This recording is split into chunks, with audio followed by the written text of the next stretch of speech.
Welcome to World Affairs Today, brought to you by the World Affairs Council, Washington, D.C., a leading forum for global education and international affairs.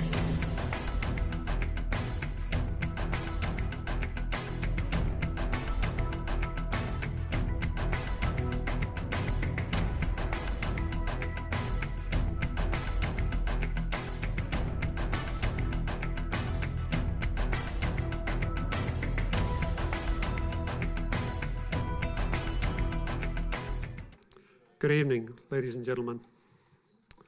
My name is Tony Cully Foster. I have the privilege of being the President and CEO of the World Affairs Council, Washington, D.C.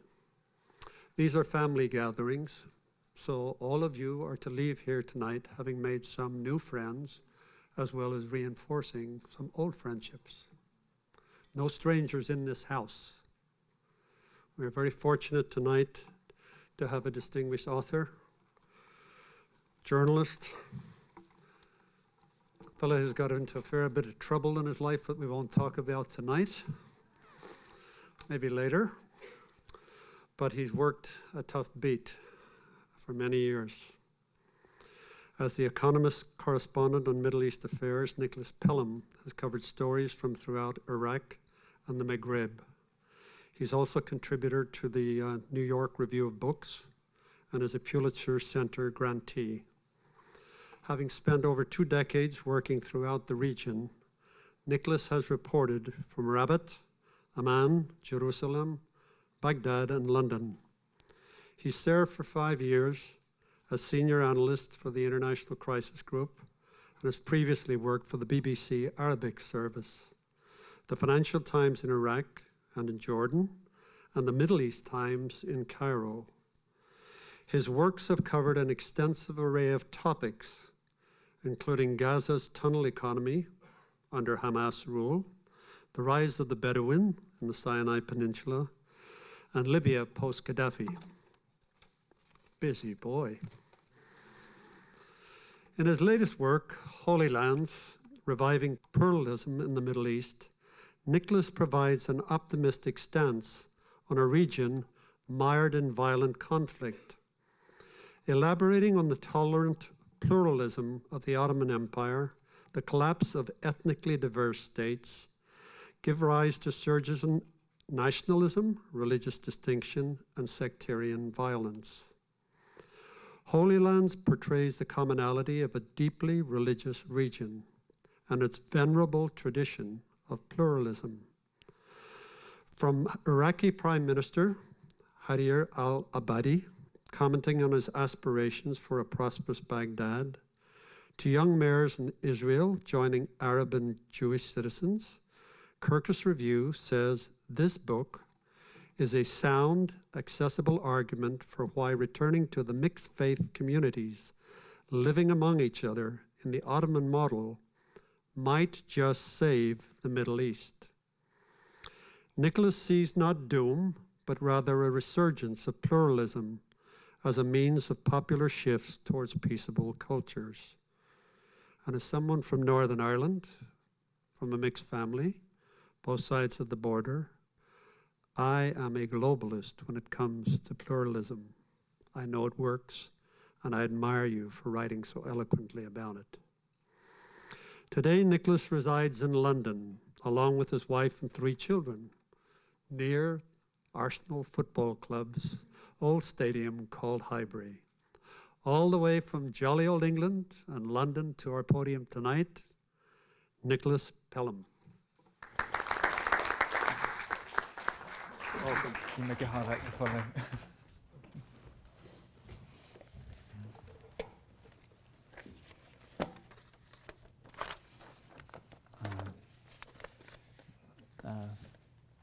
Thank you, Tony, and to the World Affairs Council for inviting me to be here.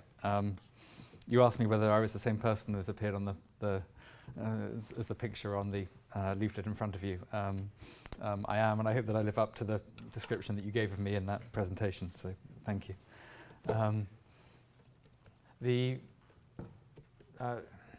reason that I wrote Holy Lands was because I think, like so many of people in the region and observers of the region, it's been such a struggle over the past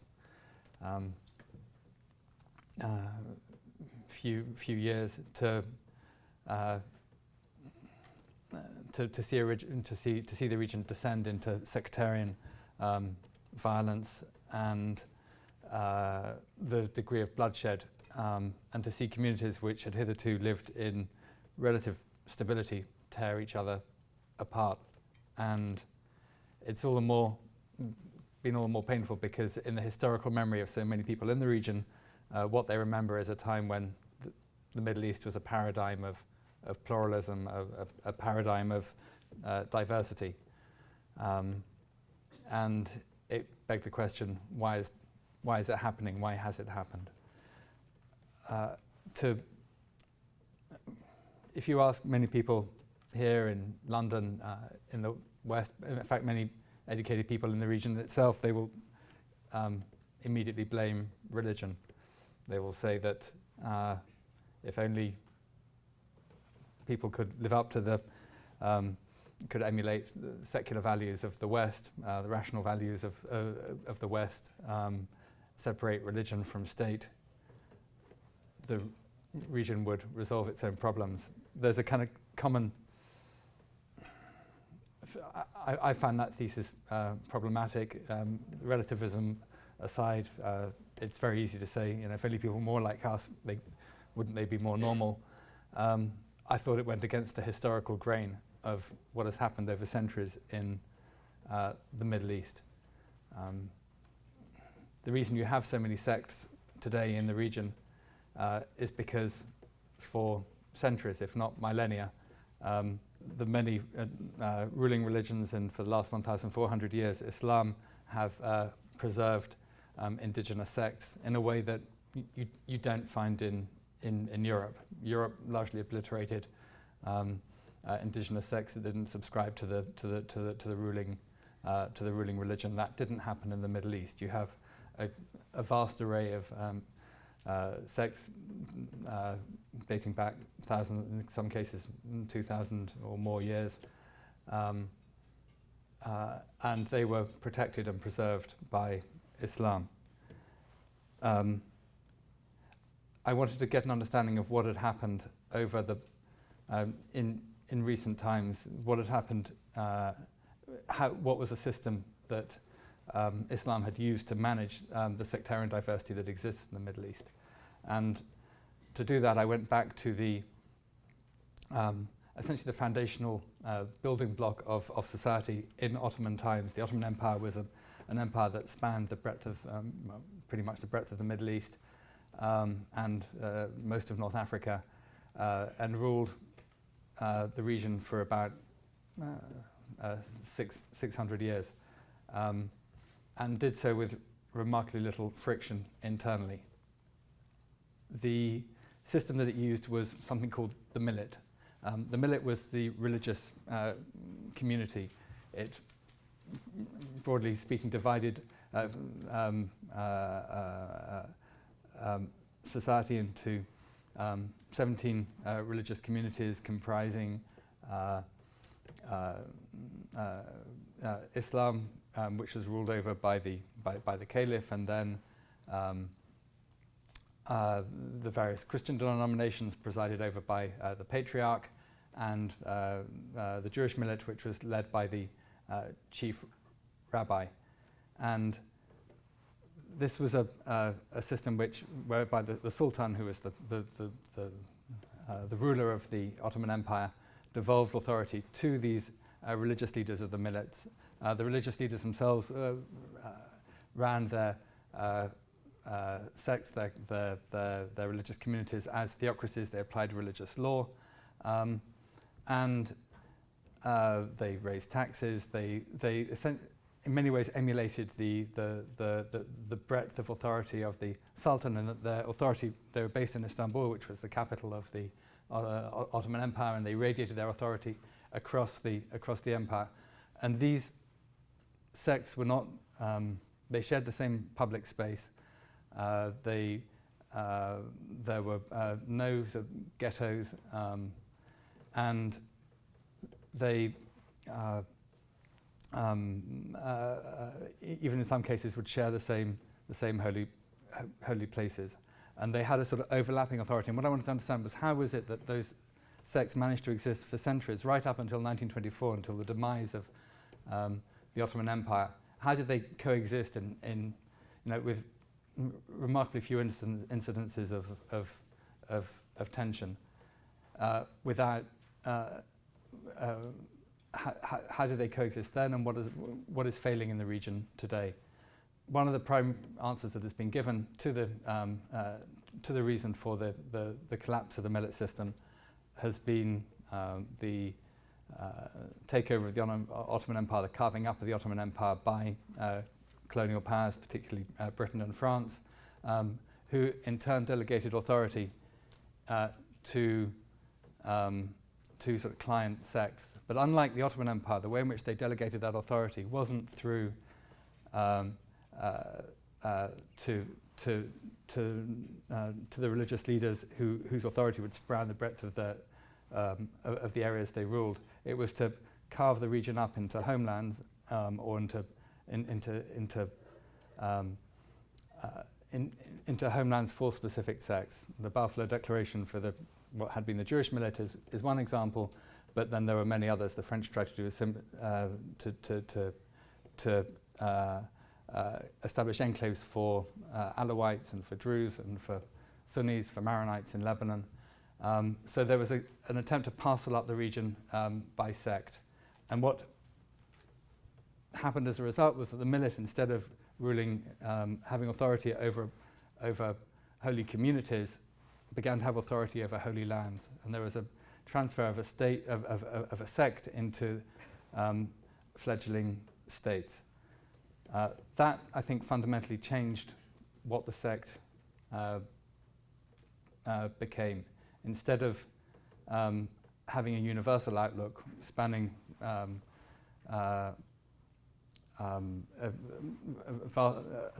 vast territory, it was the sect became boxed into a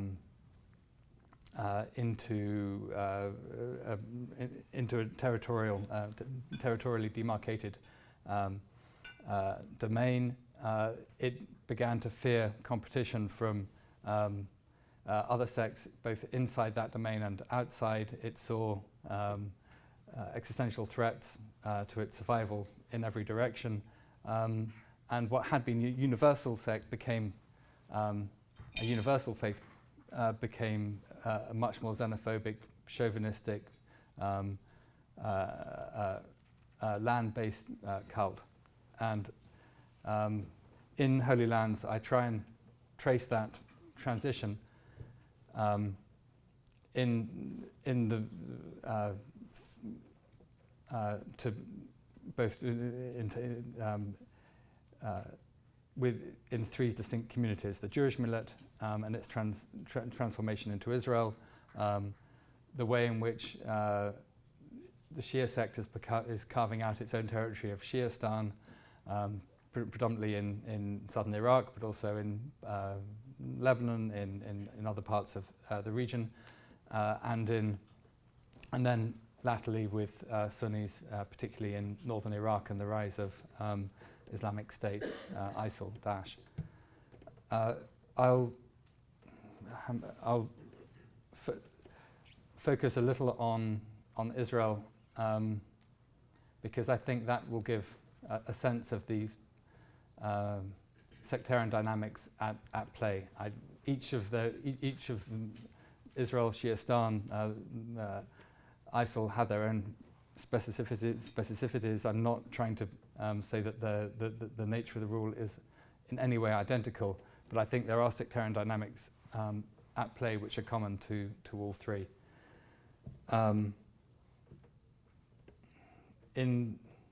In the case of Israel, in the book, I go up to the far corner, northern corner of Israel, to perhaps the last city inside Israel, called Safed. At the moment, it's a dead end. When you reach Safed, there's really not much further you can go.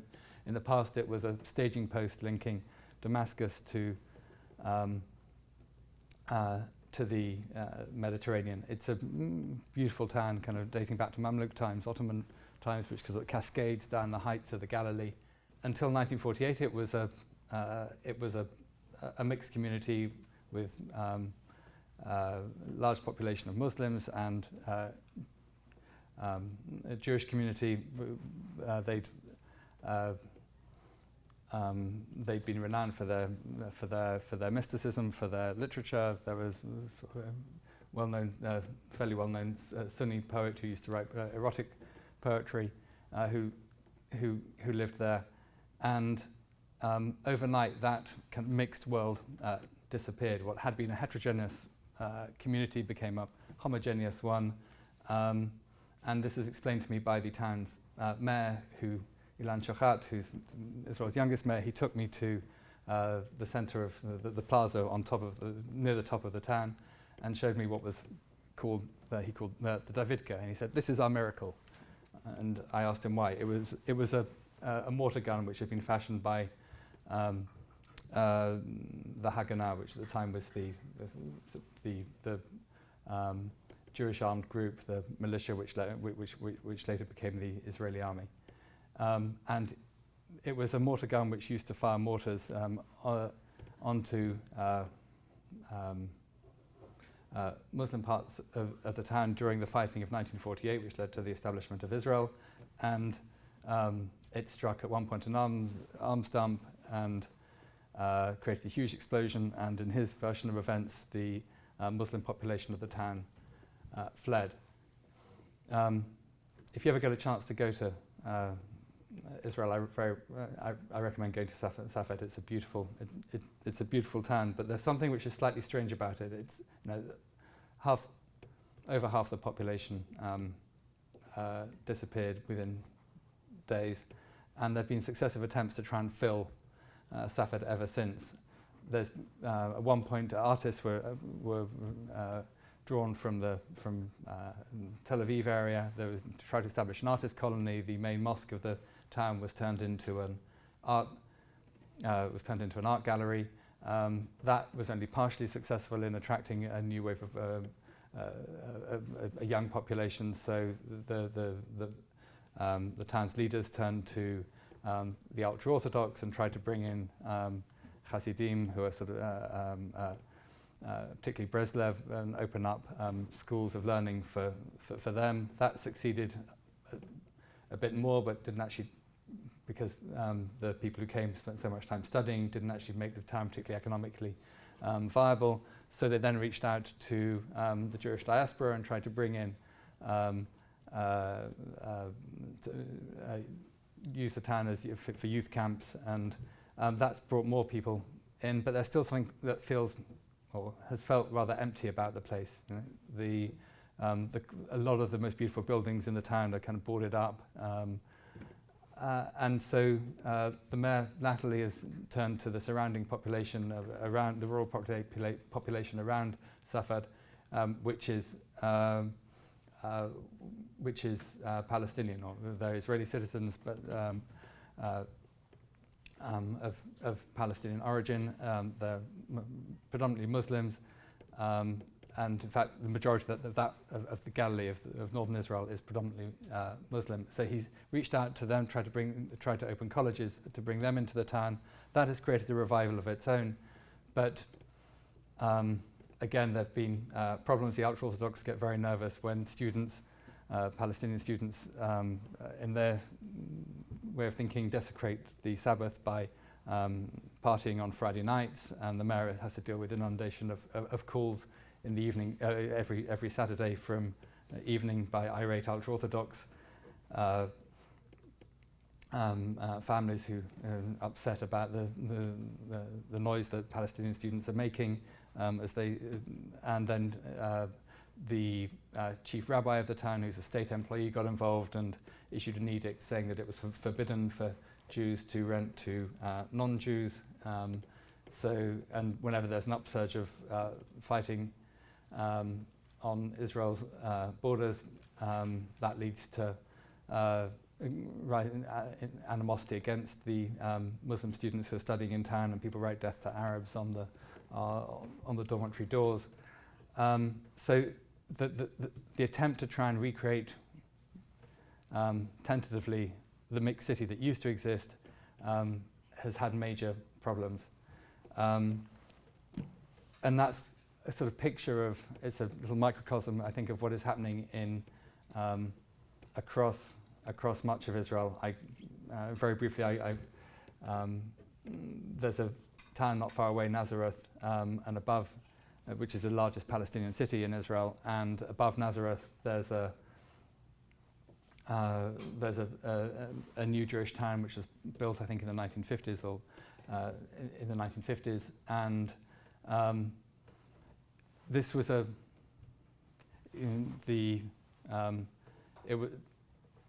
unlike Ottoman times where populations lived together and shared the same space.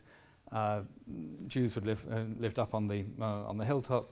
Palestinians would live in the town below, and yet because of restrictions on construction, particularly in Palestinian towns in Israel, and because of better amenities in Jewish towns and better facilities, the Jewish towns have acted as a magnet for Palestinians to escape the overcrowding of Nazareth and to go up the hill to Nazareth elite.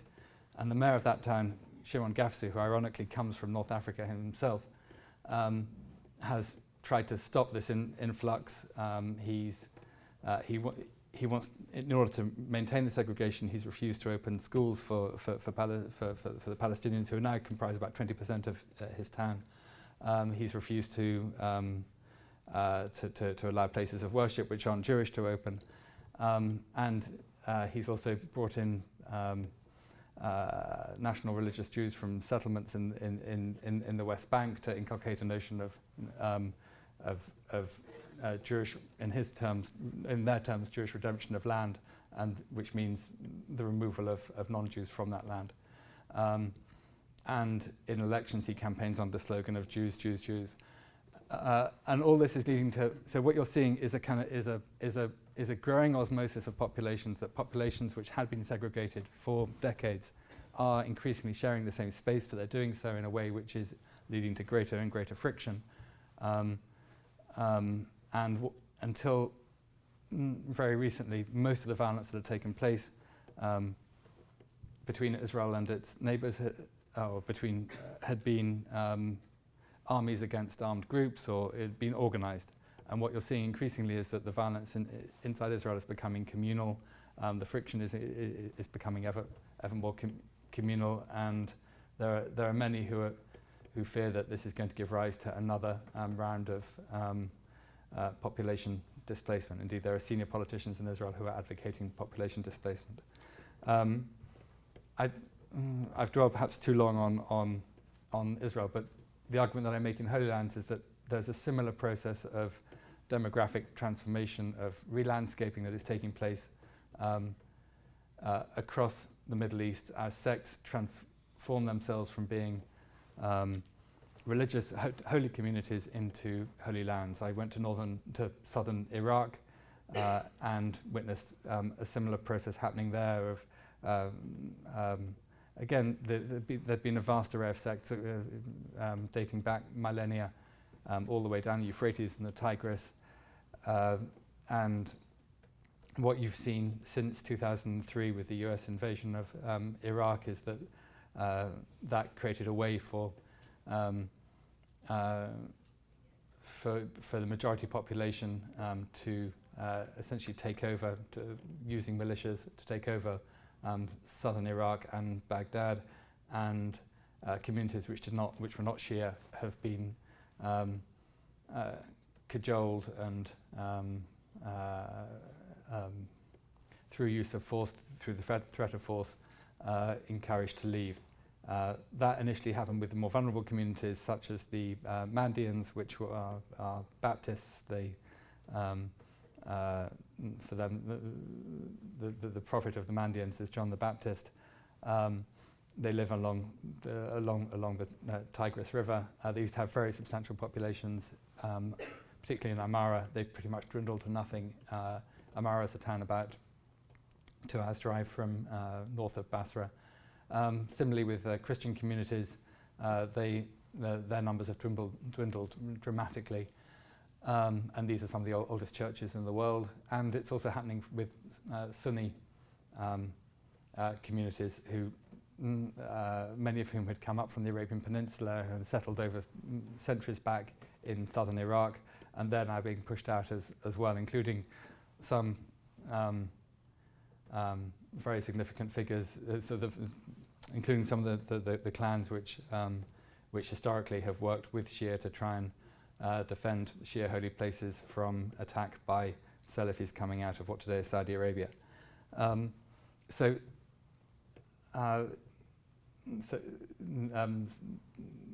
This transformation of sect into Shiistan, into territorially based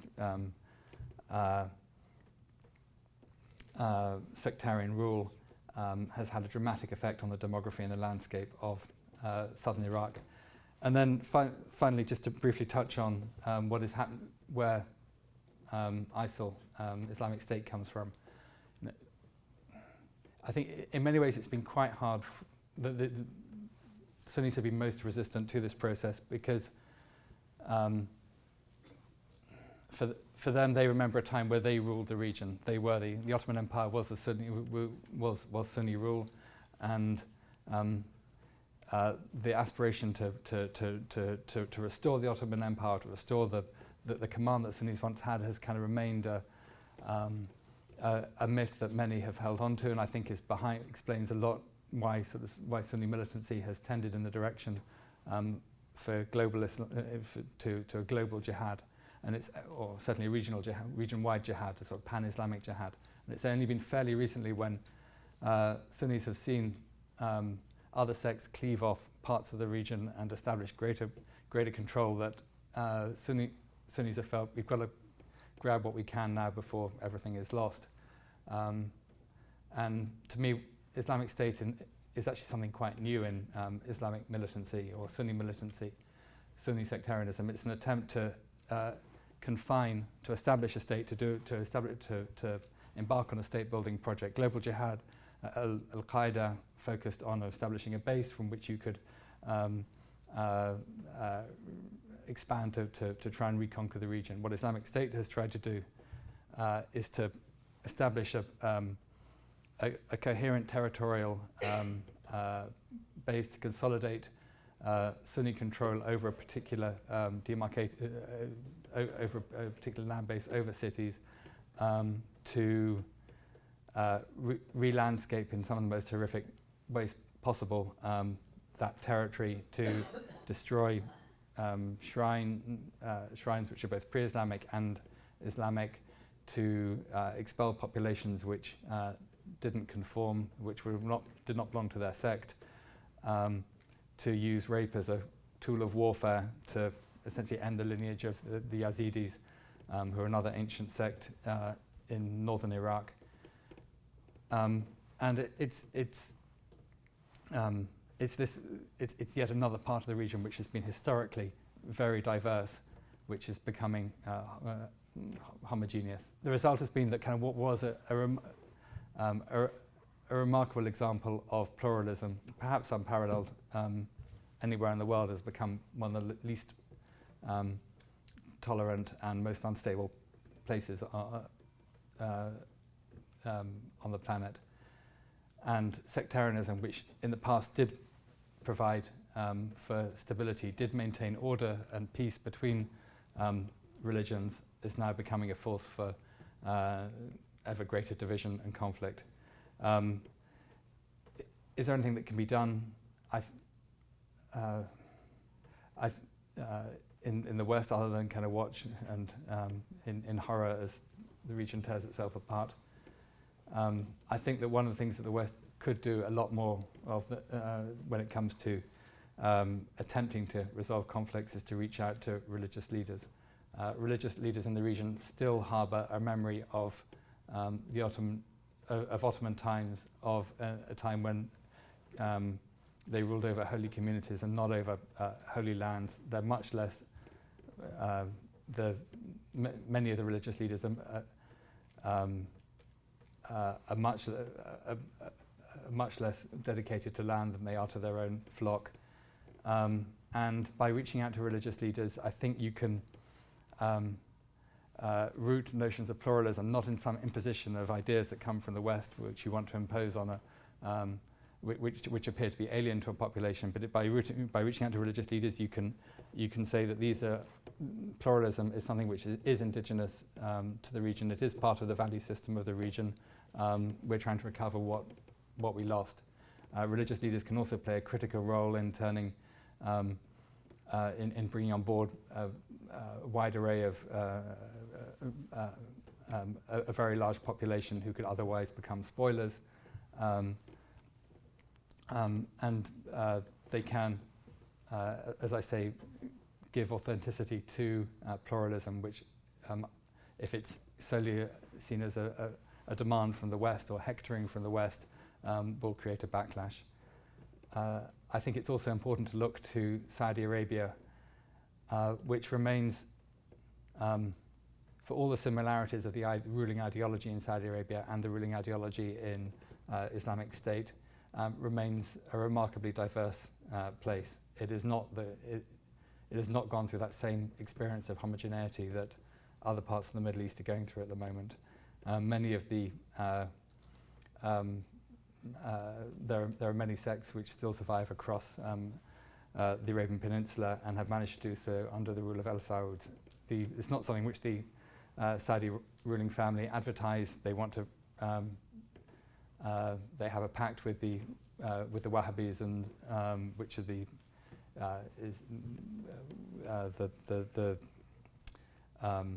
a strain of Islam which is also dominant in Islamic State. But they need the religious clerics for their own sense of legitimacy, but they've still managed to preserve considerable diversity, which could make them very conducive to promoting multi-faith, interfaith dialogue in the future. And they have done it outside the kingdom. They could also do it inside the kingdom and inside the region. And lastly, I think it's too much of attempts at conflict resolution in the Middle East have been focused on trying to demarcate and partition sects.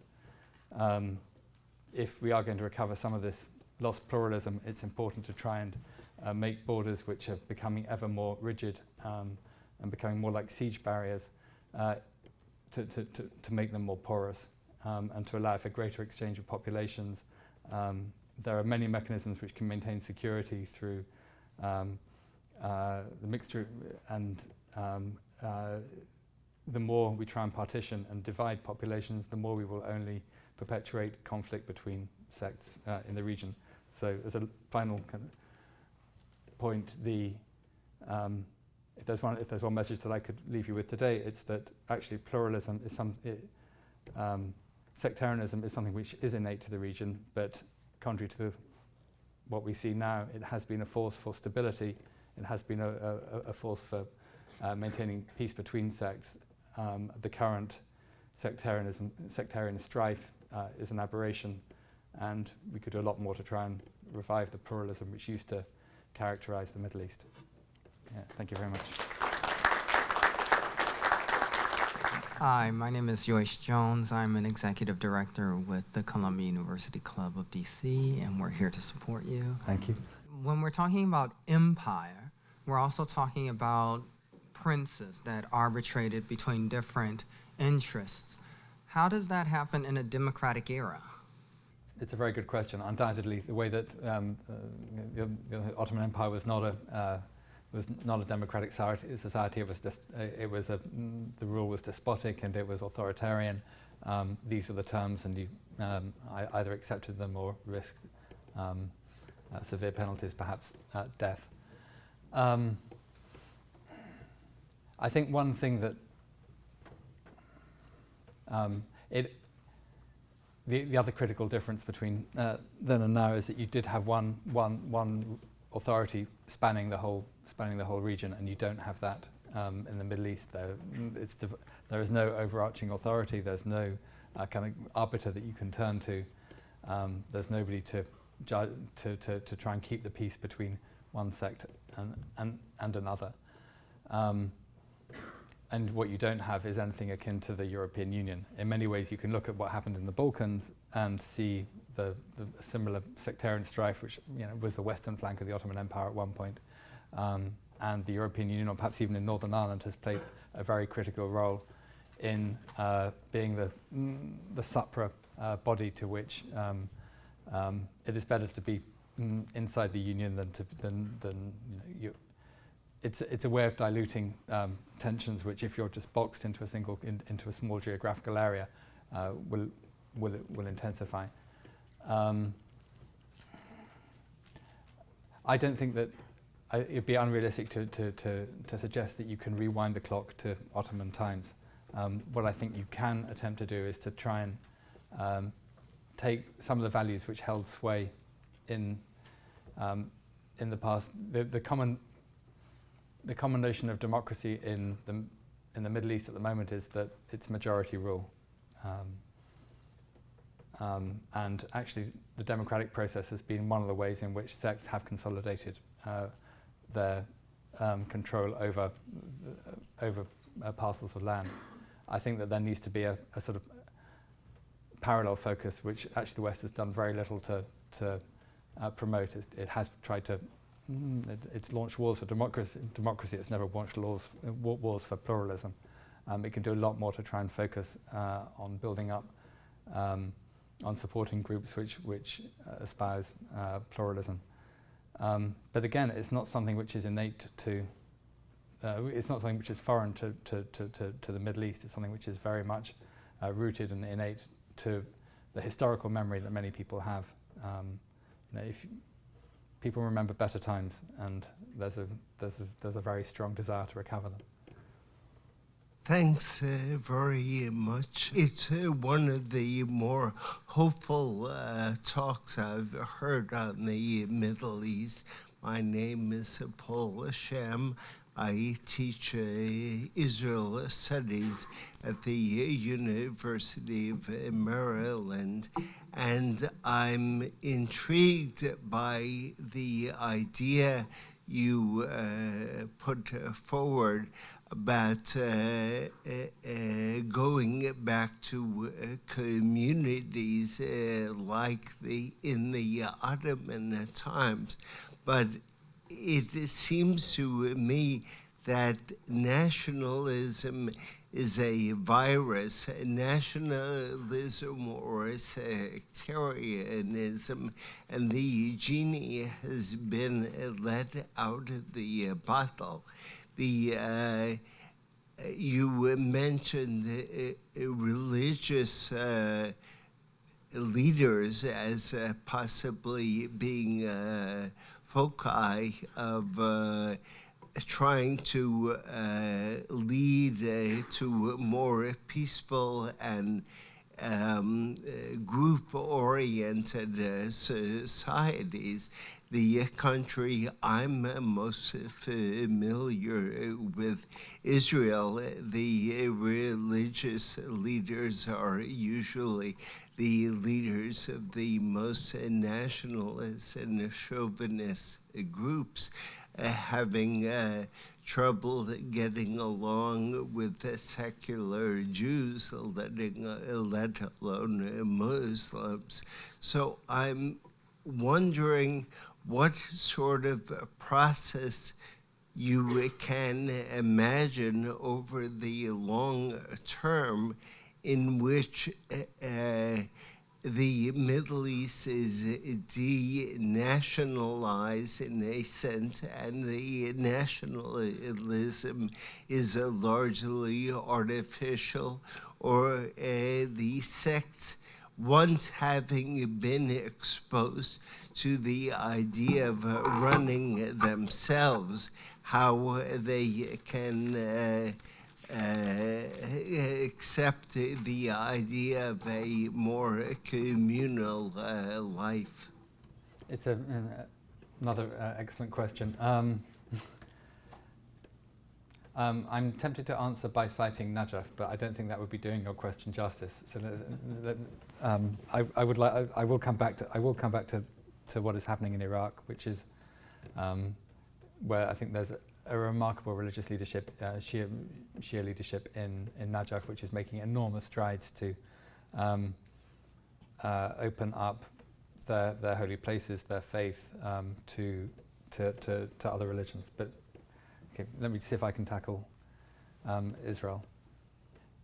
I think in some sense Palestinians in Israel and the occupied territories have become political pawns of a battle between the secular and the national religious. There's an internal struggle going on in Israel for power between secular leadership, which built the state, founded the state, and an upwardly mobile religious society which wants the same perks and the same leadership and the same power to wrest power from secular leaders. In many ways, the settlements where national religious movement predominate replicate the kibbutzim that were served as the power base for the formation of the state, and were very secular in outlook. And the political football in all of this are the Palestinians, and the way in which the religious communities have been able to show their credentials, their loyalty to the notion of, or to the Jewish millet, is by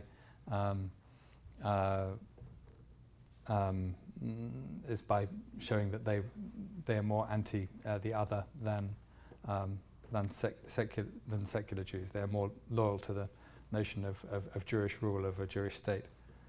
But if you look at the actual historical record, I think there would be many who would argue that actually the process of transformation of the Jewish millet into the Jewish state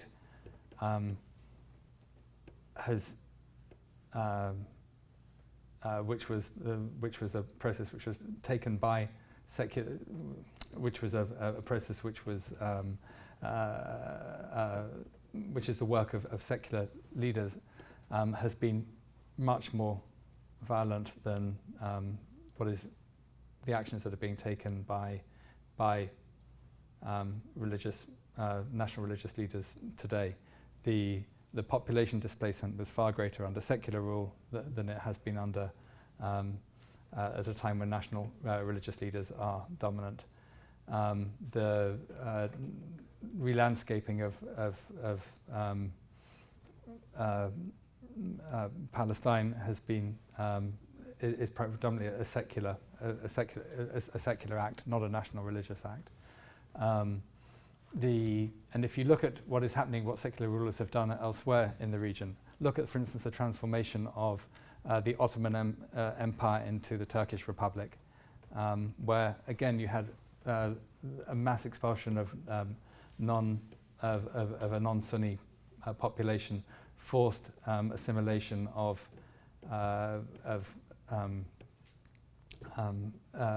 those groups which did not conform to the sort of Turkish national ideal, the Armenian genocide, the expulsion of millions of Greeks, the same process which I described happening in southern Iraq has happened in Turkey. Turkey was as diverse a country as anywhere else in the Middle East, and many of the sects which used to predominate, many of the religions which predominated there, have largely disappeared.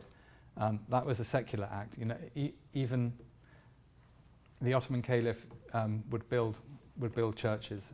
It's taken 90 years for the Turkish Republic to authorize the construction of the first church. I don't think that for all the lip service that secular leaders may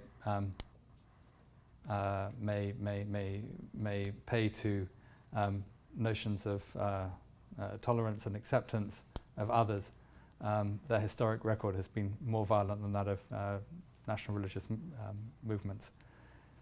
If I can just briefly mention what is happening in Najaf, there the Ayatollahs, who are the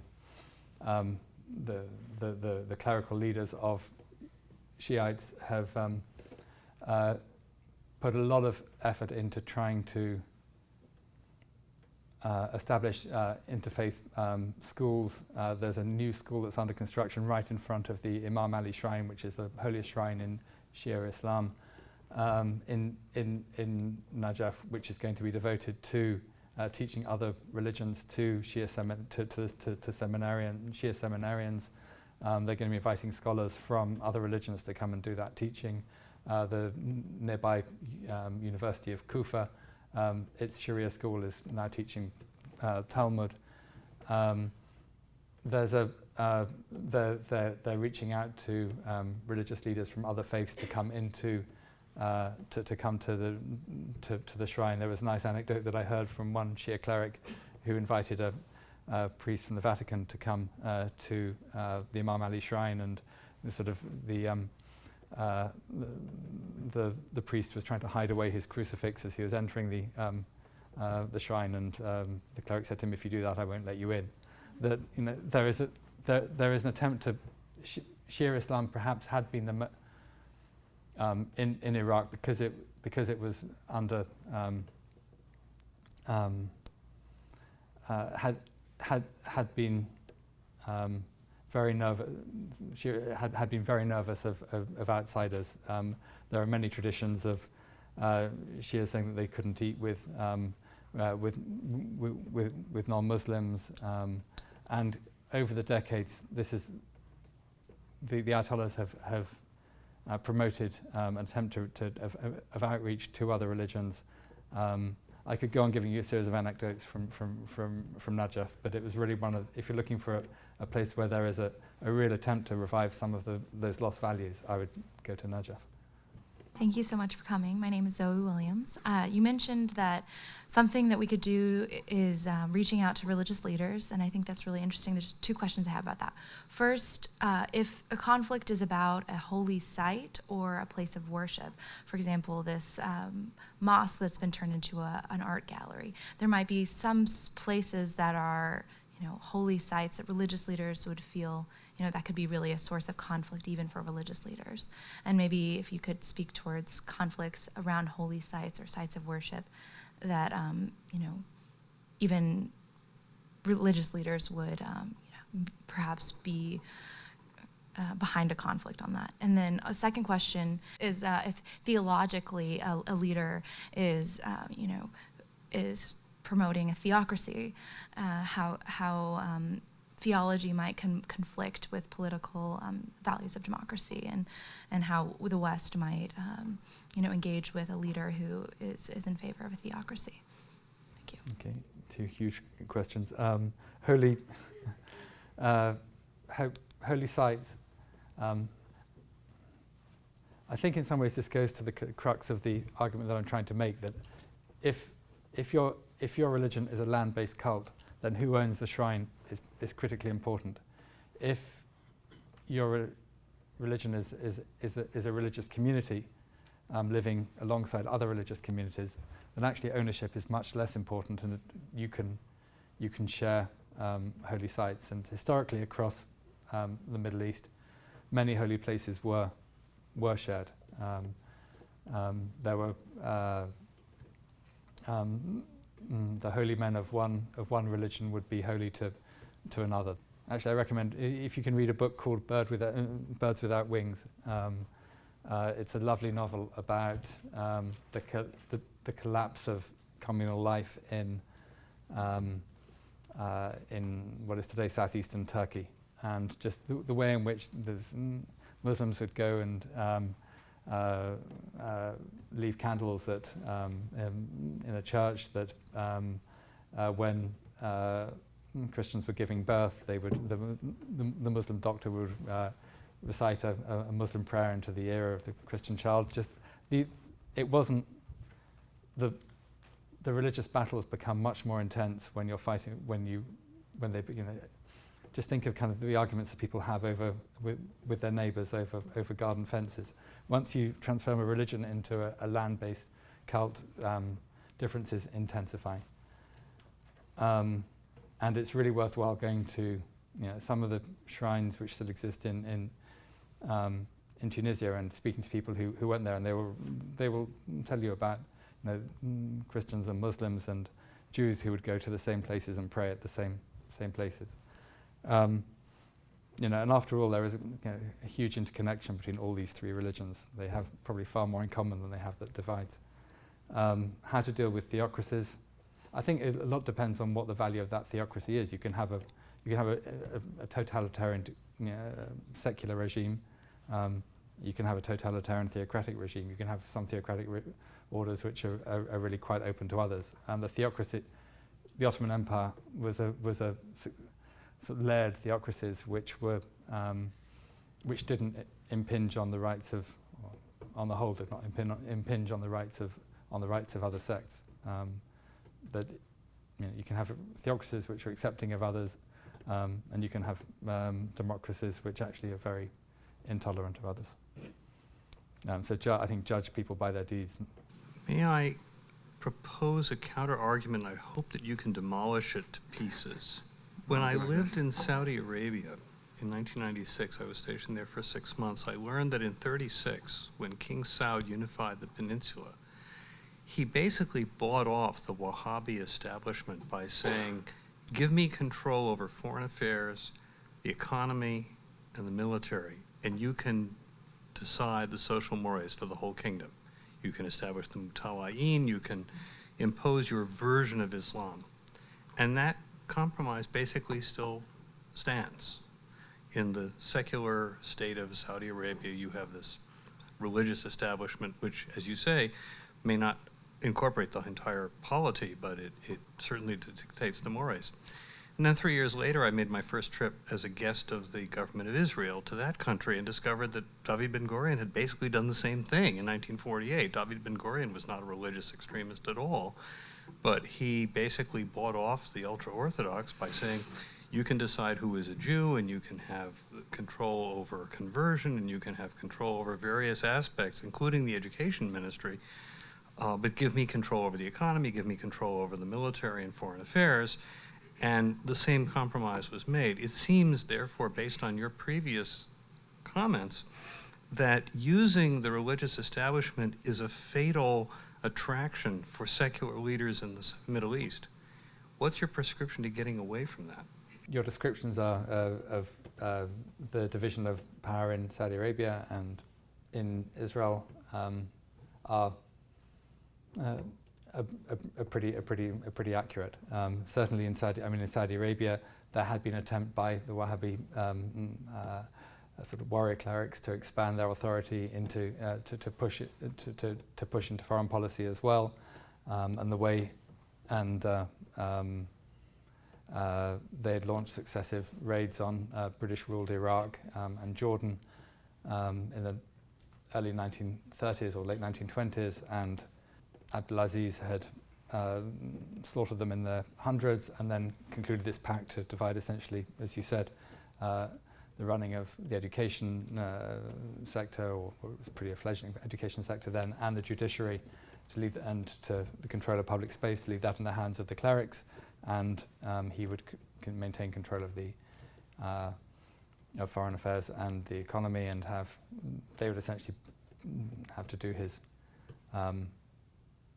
give him legitimacy in all other sectors of the state. And as you quite rightly pointed out, the religious establishment in Israel have control over personal affairs and in the judicial system there as well. It's quite a convenient pact for clerics. They get a state salary. They're well looked after.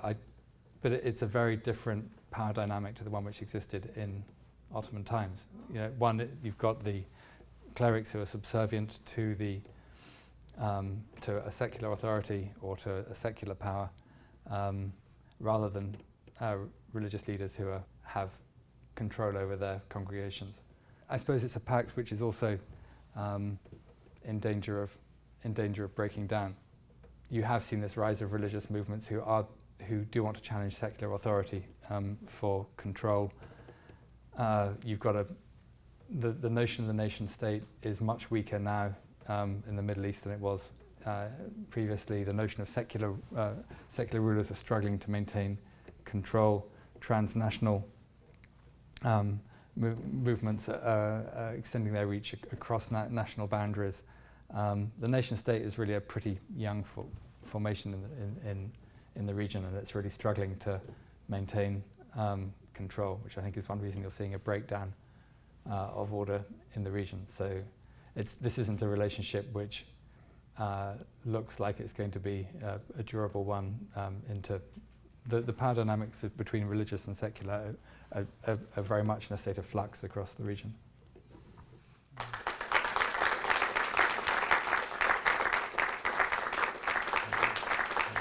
Thank you for joining us for World Affairs Today, a production of the World Affairs Council, Washington, D.C.